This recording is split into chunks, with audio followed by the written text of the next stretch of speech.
so excited to be sitting here talking to you on this stage. We just recently met at Fantastic Fest, and I've been holding back in conversation so I can kind of pin you down like a butterfly in front of all of these people. Thanks, enjoy being pinned down.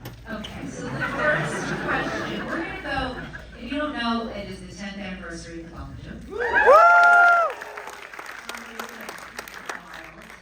And Jennifer has been taking this movie around on a tour, and when something like that happens, you have a series of Q&As, and people tend to ask you the same questions, like where do you get your ideas, and what advice do you have for a first-time filmmaker? So I'm going to go a little bit off book. The first thing I'd like to say is there going to be a sequel, and sitting here in front of your legions of fans, does that change your answer? Yes, Warner Brothers are releasing a... No, they're not. No. There will be no sequel. But I meant, like, there's been some, developments. I meant Sexy Babadook last week in New York City. And that was my love child, which was moving and strange at the same time. I think that the film itself keeps regenerating. Like, the audience here, it's amazing. So I think that's enough. So, the Sexy Babadook. Babadook is a gay icon. Which, there's this wonderful feeling of trauma in this movie and terror. But my question is, as you watched the audience take this film and run with it, and all the interpretations and all the think pieces about it, how often did you say, yes, that, opposed to, oh my God, fuck no? I'm happy to take it all. I feel like, in terms of the gay Babadook, I was confused, sort of delighted. And I feel, really, one of my favourite shows is Drag Race. So to be watching, of course. And so to be watching Drag Race and see the Babadook on there, wonderful. You're in the Urban Dictionary. Yes. Now, have you wanted to be in Webster's? Have you applied? Do you feel that there needs to be more gay representation? Yes, perhaps in a couple of years, maybe in 20-year anniversary, it'll be in a normal dictionary. But it's absolutely phenomenal. I think the thing too is that when I first developed the movie, and people, all around me, people said, you cannot call a movie that, you're nuts. So.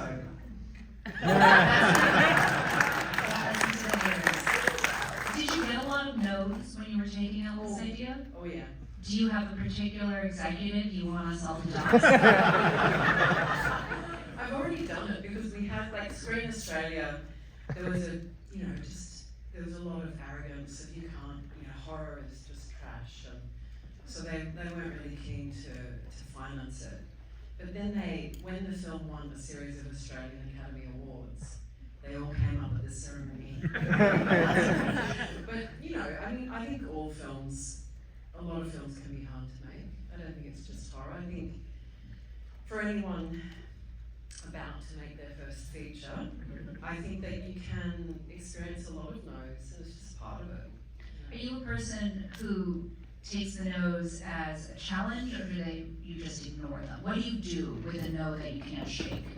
Well, I think that with this film, there are a lot of sort of carrots dangled in front of me. So, if you kill the Babadook, or what about if the Babadook at the end appears in another house, and all of this kind of feedback which just didn't resonate, but we could have got finance with those changes in place.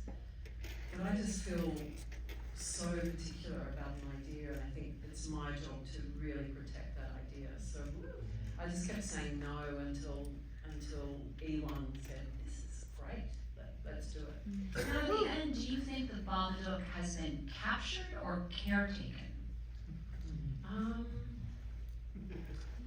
I think he's in control, or he's in control, but I think that it's been managed, perhaps, And how does that relate to grief? Well, I was never intellectually pinned into that, although it's kind of been a criticism that I was, but it was more this idea of suppression. And, you know, what happens when you suppress really hard and terrible feelings? So, I don't know, it's almost like, not being an idiot, but I just don't like to talk about how it relates in a way. We are in a Q&A. I'll take a leaf out of David Lynch's book. Wasting all your time. In a similar way, the New York Times said that the Babadook was the inception point of elevated horror, meaning horror that was centered horror centered on our personal demons. Yeah.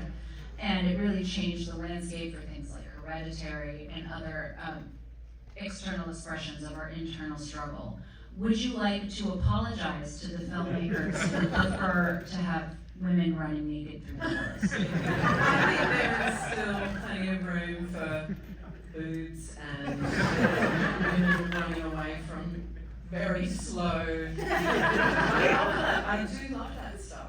I love it as much. I think it's just, and I also think that it's not like I invented something that wasn't already there. I think there are films like, say, Jack Clayton's The Innocents, and all of, I know it's not maybe correct to mention Polanski, but his 3 horror films, you know, they're all dealing with something deeper.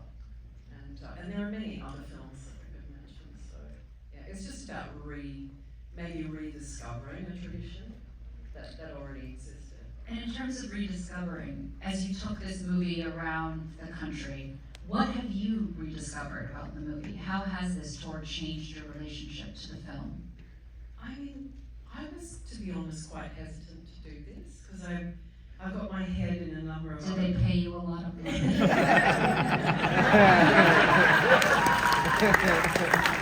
But, you know, they fed me and put me up, so that's good. Shout out to IFC who have been amazing doing this. What was the question? How has this tour changed your relationship with the movie? Well, I did a director's commentary in Austin with someone who you know pretty well, Mike Flanagan. And he's cute, right? And he asked a series of questions and gave it a new. I watched it for the first time in 10 years. So I thought, oh, that sound cue's a bit dodgy, and this is.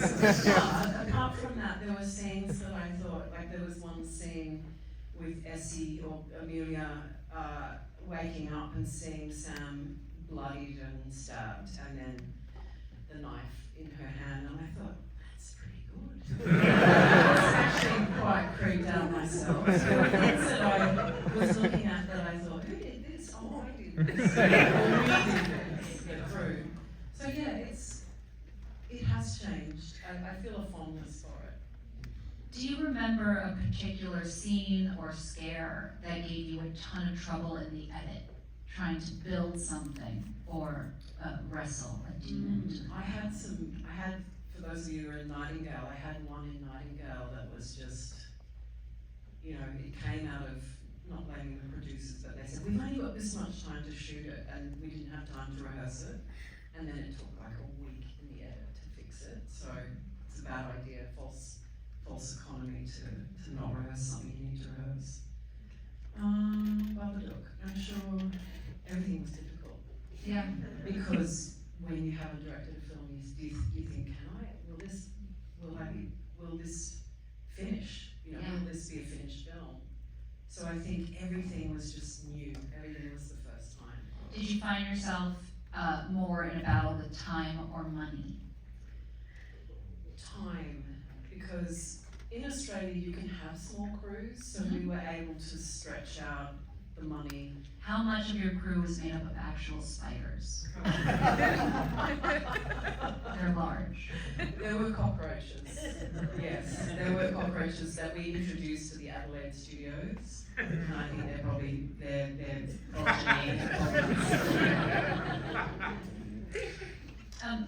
there are like actual questions I have, like, hey, are you okay? Like a lot of this like deep trauma comes out, and when you're working on movies like that, do you find yourself purged? I think with The Nightingale, that was much more traumatic. Mm-hmm. Because I felt a sense of responsibility to what actually happened. It wasn't, my imagination. So I researched that film for 5 years, and what ended up in that film is nowhere near as bad as what actually happened. So I remember when I won't give any spoilers, but for people who are about to see it, the scene in the hut, the beginning, took about 3 days to shoot, and I used to just go off in the bush and cry. I didn't have lunch, I would have a crying hour and then come back. But it was mainly the men that were really. Ashley, that's right. It's always mainly the men. But what I did to help ameliorate it a bit was rehearse the physicality of it all, so that it played out like a technical dance. And I asked the actors, where do you want to move now? Where do you want to go now? And they would say, I think I want to go here. So it was all built on their instincts and on keeping Ashley and everyone safe, so that by the time we shot it, they could let it rip with the emotion and feel they weren't going to hurt each other. So yeah. When you're leading actors down that path to emotional devastation, and you have to keep them lightly traumatized, Yeah. but you also want them to feel protected. Yeah. What is your technique?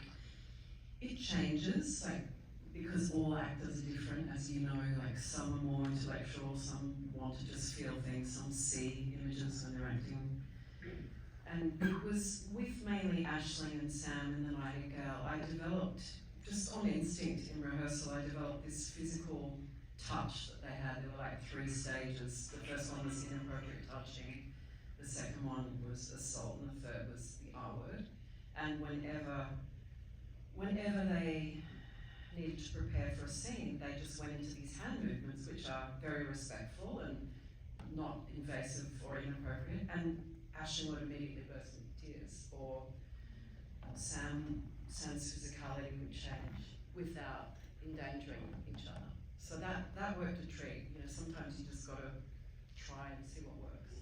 That's brilliant. What is your favorite part of directing? The actors. I think they're a much maligned lot, and some of them are nuts. But most of them are just very, very warm-hearted and bright. And I need to be able to feel a character's feelings, and really, you have to have an enormous amount of empathy, I think. And so I was an actor, and I understand what it is. It's a hard job. So yeah. And what's your least favorite part of directing? Pitching to Netflix. Thank you all so much. Doing deals, especially when they fall over repeatedly, it's really hard. Yeah. If you were to go as one of your characters to the West Hollywood Halloween parade, what would you go as and how would you style it? I would go as Bugsy. Post-mortem. Sexy Bugsy. I have a small white dog, and he is Harvey, his name's, and he's alive. So I do love dogs. I probably dress up as Bugsy. That's really good. Yeah. I'm excited to see that. You heard it here first. I'm going to allow a couple questions from the audience, but nothing boring. So be brave. All right, sir.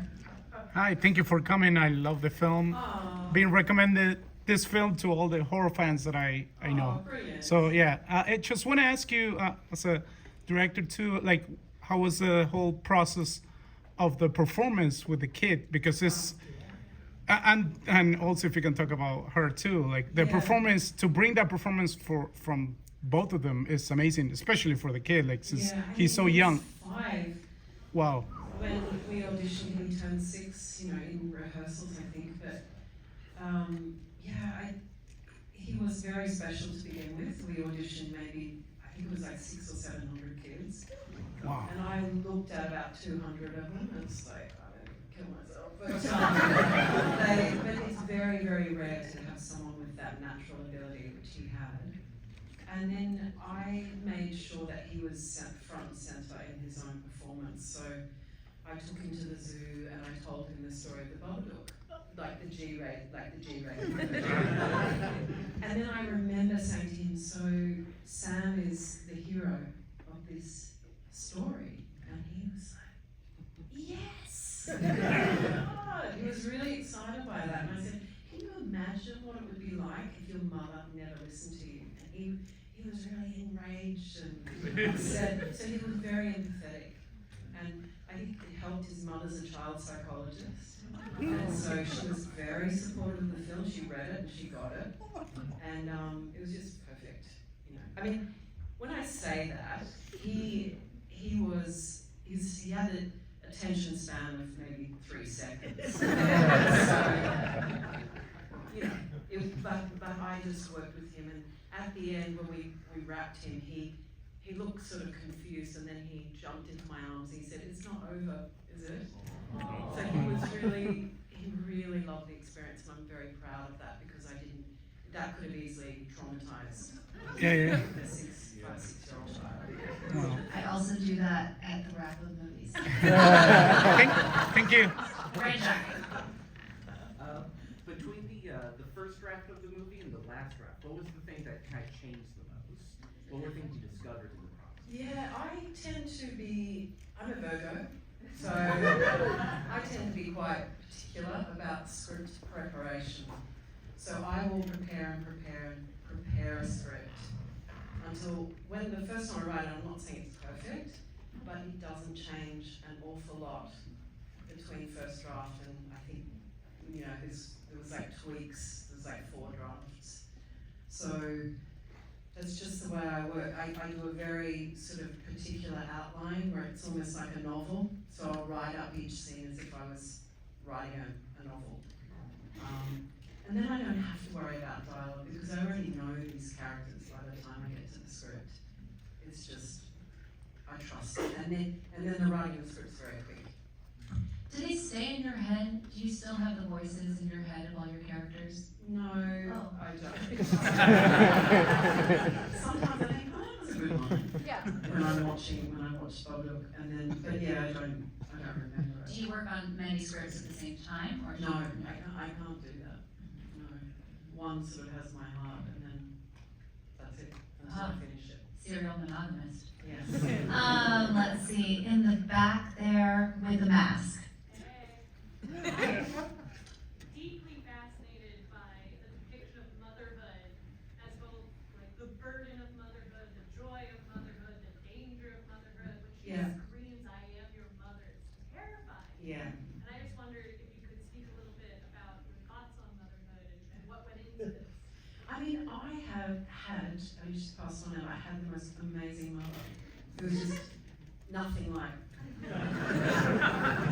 But I think I could speak to how the horror of not having that because I had it. Do you know what I mean? So it just came from a space of wow. Imagine if you could. I did have a friend who, sadly, lovely person, but couldn't connect with her son, and it would constantly break my heart. And he ended up going and living with his dad, but I just thought that was the saddest thing in the world for both parties. So, I mean, when I initially we finished the film, I thought I'm going to be vilified for this portrayal of this woman. But in actual fact, I had a lot of women saying, "I love how real she is." I mean, not that they want to murder their kids, but or attempt to, but they, you know, we want to see human failure on the screen as much as anything else. I think it's what makes us go to the cinema. One of the things. We have time for one more audience question, and then I have a series of rapid fire questions for you. Whichever people are blue button down. Hi, thank you for being here. Love the film, both of them, and thinking of the two of them vis-a-vis each other and how both in a way deal with the processing of trauma, the characters processing of trauma. Yeah. The choice to make Babadook as a horror film, I'm wondering, is there a part of that it's more palatable to wider audiences or easier to sell and make, or does it come to you organically as a horror film? Yeah. And is it not really a consideration? I I think the latter. I'm not a creature of what will sell or what will do well.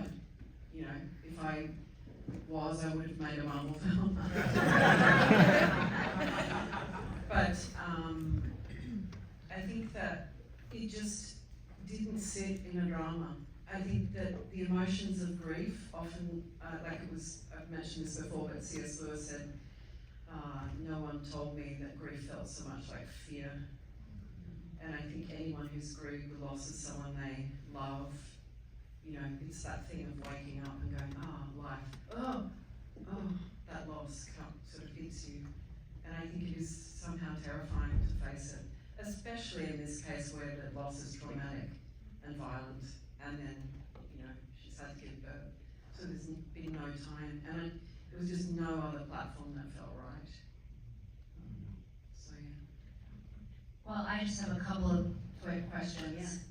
Which do you think is smarter, octopus or shark? Octopus, What's your shoe size?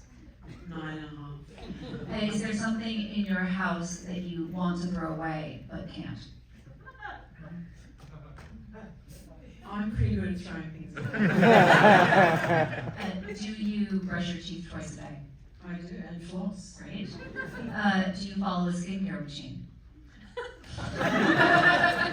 Well, haphazardly. I And eat well. and what recommendation would you have for an actress who wants to get into directing? Fucking go for it.